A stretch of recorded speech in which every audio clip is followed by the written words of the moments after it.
আসসালামু আলাইকুম, সবাইকে ওয়েলকাম জানাচ্ছি আরও একটা নতুন রেসিপি দেখার জন্য। আজকের পর্বে শেয়ার করছি বাচ্চাদের খুবই প্রিয় একটা মজাদার রেসিপি। তৈরি করে দেখাবো চকলেট প্যানকেক। আর মাত্র একটা ডিম দিয়ে কিভাবে আপনারা পারফেক্টলি চকলেট প্যানকেকটা তৈরি করে নিতে পারেন সেই রেসিপিটা শেয়ার করছি। আর এই প্যানকেকটা কিন্তু ছোট বড় সকলের কাছে ভীষণ প্রিয় একটা রেসিপি। তো চলুন কথা না বাড়িয়ে মূল রেসিপিটা দেখে নেওয়া যাক। তো ব্যাটারটা রেডি করে নেওয়ার জন্য আমি প্রথমে বাটিতে নিয়ে নিচ্ছি রুম টেম্পারেচারে থাকা একটা ডিম। অবশ্যই রুম টেম্পারেচারে থাকা ডিমটা কিন্তু নিতে হবে। যদি ফ্রিজে ডিমটা থাকে তাহলে কমপক্ষে 1 ঘন্টা আগে ফ্রিজ থেকে বের করে রাখতে হবে। রান্নার তেল দিয়ে দিচ্ছি এখানে মেজারমেন্ট কাপের হাফ কাপ, দিয়ে দিচ্ছি মেজারমেন্ট কাপের 1 কাপ পরিমাণ চিনি। তবে মিষ্টিটা যার যার পছন্দ মতো বাড়িয়ে বা কমিয়ে নিতে পারেন, বাট আমি যে মেজারমেন্টে নিয়েছি এটা একদম পারফেক্ট আছে।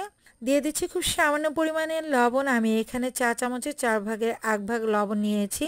ভ্যানিলা এসেন্স দিয়ে দিচ্ছি এখানে 2 চা চামচের মতো। চেষ্টা করবেন একটু ভালো ব্র্যান্ডের ভ্যানিলা এসেন্সটা নেওয়ার জন্য, তাহলে চকলেট প্যানকেকের টেস্টটা খুব ভালো আসবে। এবার একটা হ্যান্ড হুইস দিয়ে খুব ভালো করে এটাকে বিট করে নিতে হবে। দিয়ে দিচ্ছি এখানে জাল করে নেওয়া তরল দুধ মেজারমেন্ট কাপের হাফ কাপ। আর অবশ্যই দুধটা কিন্তু ঠান্ডা করেই ব্যবহার করতে হবে, কোনোভাবেই কিন্তু গরম থাকা অবস্থায় দুধটা ইউজ করা যাবে না। আর আপনারা চাইলে কিন্তু এখানে গুঁড়ো দুধটাও পানির সাথে মিক্স করে ইউজ করতে পারেন। খুব ভালো করে একটা হ্যান্ড হুইস দিয়ে এটাকে বিট করে নিতে হবে যতক্ষণ না পর্যন্ত চিনির দানাটা গলে যাচ্ছে। তো আমি প্রথম পর্যায়ে এখানে হাফ কাপের মতো তরল দুধ ইউজ করেছি, আর পরবর্তী পর্যায়ে আমি বাকি দুধটা ইউজ করব। আমি প্রায় 3 থেকে 4 মিনিটের মতো এটাকে বিট করে নিয়েছি, আর এই পর্যায়ে চিনির দানাগুলো কিন্তু গলে গেছে। এবার একটা চালনির মধ্যে আমি শুকনো উপকরণগুলো চেলে নিব। এখানে আমি নিয়ে নিচ্ছি মেজারমেন্ট কাপের 2 কাপ পরিমাণ ময়দা। লোকাল যে খোলা ময়দা সেটা কিন্তু নেওয়া যাবে না, চেষ্টা করবেন প্যাকেট ময়দাটা ইউজ করার জন্য। দিয়ে দিচ্ছি মেজারমেন্ট কাপের হাফ কাপ পরিমাণ কোকো পাউডার।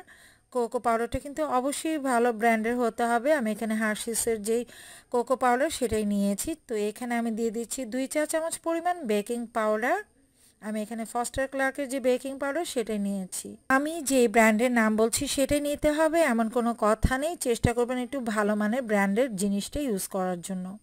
এবার আমি এতে দিয়ে দিচ্ছি 1 কাপের 4 ভাগের 1 ভাগ পাউডার মিল্ক।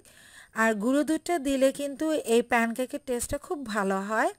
এবার অল্প অল্প করে চেলে নিতে হবে। আমি অল্প অল্প করে চেলে নিচ্ছি আর হ্যান্ড হুইস দিয়ে এটা মিক্স করে নিচ্ছি। এভাবে 3 থেকে 4 বার আমি শুকনো উপকরণগুলোকে মিক্স করে নিয়েছি।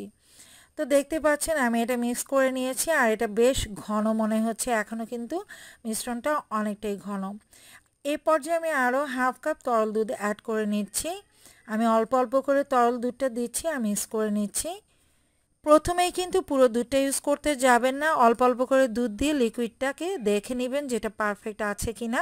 আজকের এই ব্যাটারটা রেডি করার জন্য আমার এখানে মেজারমেন্ট কাপের 1.5 কাপের মতো তরল দুধ লেগেছে। আমি অল্প অল্প করে অ্যাড করেছি আর এই ব্যাটারটা রেডি করে নিয়েছি। তো ব্যাটারের কনসিস্টেন্সিটা নিশ্চয়ই দেখে বুঝতে পারছেন যে এর ঘনত্বটা কেমন হবে। একেবারে খুব বেশি ঘন করে নেওয়া যাবে না, আবার একেবারে পাতলাও করে নেওয়া যাবে না। মিশ্রণটাকে উপর থেকে ফেললে যদি দেখেন যে নিচের মিশ্রণের সাথে খুব সহজেই মিলিয়ে যাচ্ছে, বুঝবেন যে এটা পারফেক্ট হয়েছে। তো এবার আমি প্যানকেকগুলো তৈরি করে নিব, সেজন্য আমি আগে থেকে প্যানটাকে গরম করে নিয়েছি। আর এই পর্যায়ে চুলার আঁচটা কমিয়ে দিয়ে আমি দিয়ে দিচ্ছি খুব সামান্য পরিমাণে তেল। সামান্য তেল দিয়ে টিস্যু পেপার দিয়ে খুব ভালো করে মুছে নিতে হবে যাতে করে প্যানটা একটু তেলতেলে হয়। এতে করে খুব ইজিলি কিন্তু প্যানকেকগুলো উঠে আসবে।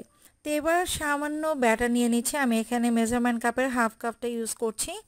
আপনাদের পছন্দ মতো বড় বা ছোটো করে তৈরি করে নিতে পারেন। তো ব্যাটারটা দিয়ে জাস্ট আমি ঢাকনা দিয়ে ঢেকে দিচ্ছি। আর এক একটা প্যানকেক হতে কিন্তু সর্বোচ্চ 40 থেকে 45 সেকেন্ডের মতো লাগে। আর দেখতে পাচ্ছেন উপরের দিকটা কিন্তু এরকম ফুটো ফুটো টাইপ হয়ে যাবে, অর্থাৎ ছিদ্র ছিদ্র হবে। তাহলেই বুঝবেন যে নিচ থেকে প্যানকেকটা অনেকটা হয়ে গেছে। এই পর্যায়ে খুব সাবধানে প্যানকেকটাকে উল্টে নিতে হবে। উল্টো দিকে একইভাবে 20 থেকে 25 সেকেন্ডের মতো একটু সেঁকে নিলেই হয়ে যাবে। আর দেখতেই পাচ্ছেন আমার চকলেট প্যানকেকের কালারটা কতটা পারফেক্ট এসেছে। এভাবে এক একটা চকলেট প্যানকেক আমি তৈরি করে নিব। আমি আবারও কিছুটা ব্যাটার নিয়ে নিচ্ছি, আমি একই পরিমাপে তৈরি করে নিচ্ছি। আবারও ঢাকনা দিয়ে ঢেকে এটাকে রাখবো 30 থেকে 40 সেকেন্ডের মতো। তো আবারও দেখতে পাচ্ছেন সেম একইভাবে এটা ফুটো ফুটো টাইপ হয়ে গেছে উপরের দিকটা। তো সাবধানে উল্টে নিয়ে এটাকে সেঁকে নিতে হবে উল্টো দিকটাও। তো এক একটা প্যানকেক রেডি হতে খুব বেশি সময় লাগে না, সর্বোচ্চ 1 থেকে 1.5 মিনিটের মধ্যেই এটা তৈরি করে নেওয়া যায়। আমি একটা পর একটা প্যানকেক তৈরি করে নিচ্ছি। 3 থেকে 4টা প্যানকেক তৈরি করে নেওয়ার পর আবারও সামান্য পরিমাণ তেল দিয়ে টিস্যু পেপার দিয়ে মুছে নিতে পারেন। এতে করে খুব সহজে আপনি একটা পর একটা প্যানকেক তৈরি করে নিতে পারবেন। আর এই প্যানকেকগুলো আপনারা কিন্তু একবার তৈরি করে 5 থেকে 7 দিনের মতো স্টোর করে খেতে পারবেন। আর বাচ্চাদের স্কুলের টিফিন, বিকেলে নাস্তা কিংবা সকালে ব্রেকফাস্টের জন্য তৈরি করে নিতে পারেন। খুব সহজেই কিন্তু এই চকলেট প্যানকেকগুলো তৈরি করে নেওয়া যায়। আশা করছি আমার আজকের রেসিপি আপনাদের একটু হলেও উপকারে আসবে। যদি রেসিপি ভালো লাগে তাহলে প্লিজ লাইক, কমেন্ট এবং শেয়ার করে দিবেন। যদি ইউটিউব চ্যানেল থেকে আমার রেসিপিটি দেখে থাকেন তাহলে প্লিজ চ্যানেলটাকে সাবস্ক্রাইব করে দিবেন। যদি আমার ফেসবুক পেজ থেকে রেসিপিটি দেখে থাকেন তাহলে প্লিজ আমার পেজটাকে ফলো দিয়ে দেওয়ার রিকোয়েস্ট রইল। পরবর্তী রেসিপি দেখার আমন্ত্রণ জানিয়ে আজকের মতো এখানে বিদায় নিচ্ছি। সবাই ভালো থাকবেন, সুস্থ থাকবেন। আল্লাহ হাফেজ।